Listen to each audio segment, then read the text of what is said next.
matin Sud Radio, 7h-9h, Jean-Jacques Bourdin. Être informé sur Sud Radio, c'est écouter nos auditeurs. 0826 300 300. Sylvain est à Rouen. Bonjour Sylvain.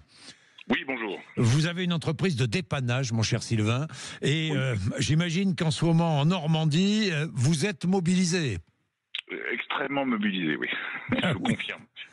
Oui. Depuis hier, combien d'agences? Vous avez plusieurs agences, je crois. Combien de dépanneuses? J'ai une cinquantaine de dépanneuses. J'ai 3 agences en tout. Pour tout 3 agences. Et notamment dans l'Eure. Alors, en Seine-Maritime, dans l'Eure et dans le Calvados. Et dans le Calvados. Quelle est la situation? La situation, c'est que on n'avait pas prévu d'avoir un phénomène neigeux aussi important. Alors nous, on l'avait pas prévu. Mais pour autant, les services de gestion des routes ne l'avaient visiblement pas prévu non plus. Donc, on a été très contraints hier, oui. Très contraint, ça veut dire que vous avez été appelé de tous les côtés, quoi. On a été appelé de tous les côtés par des usagers qui étaient un peu dans tous les sens.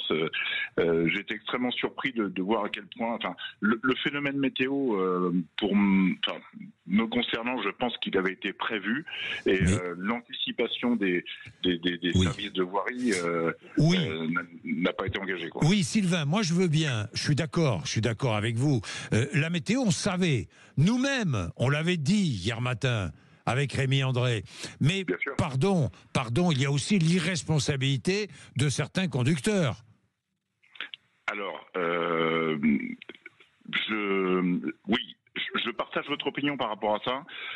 J'ai été moi-même sur des voies engagées en neige et je me suis fait doubler par des on va dire des fous. Hein. Mais bon, écoutez, ça fait partie des gens. Oui, il y a une certaine irresponsabilité. Mais bon, après, écoutez. Mais parfois, on prend pas la route. Pardon, je sais bien que parfois on a des obligations, mais on essaie de faire autrement. Parfois, on ne prend pas la route si les conditions de circulation s'annoncent extrêmement difficiles. Quand on peut le faire. Oui. Oui, mais il y a certains conducteurs qui sont contraints de prendre la route, bien sûr. Oui. C'est vrai. Alors là, il faut être équipé.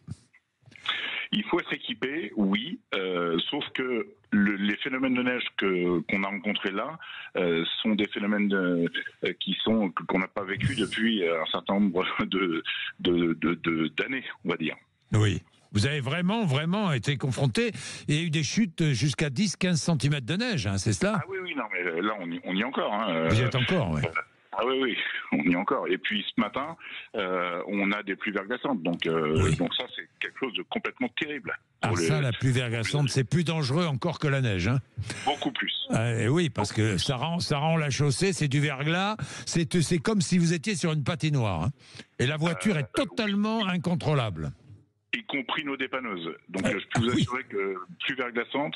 Alors, je regrette de le dire comme ça, mais on déclenche pas nos camions immédiatement parce qu'il faut que la chaussée soit traitée. Bien sûr. C'est quelque chose de terrible. Alors, dépannage, c'est quoi? C'est une voiture qui est dans le fossé? C'est un petit accident matériel? C'est quoi?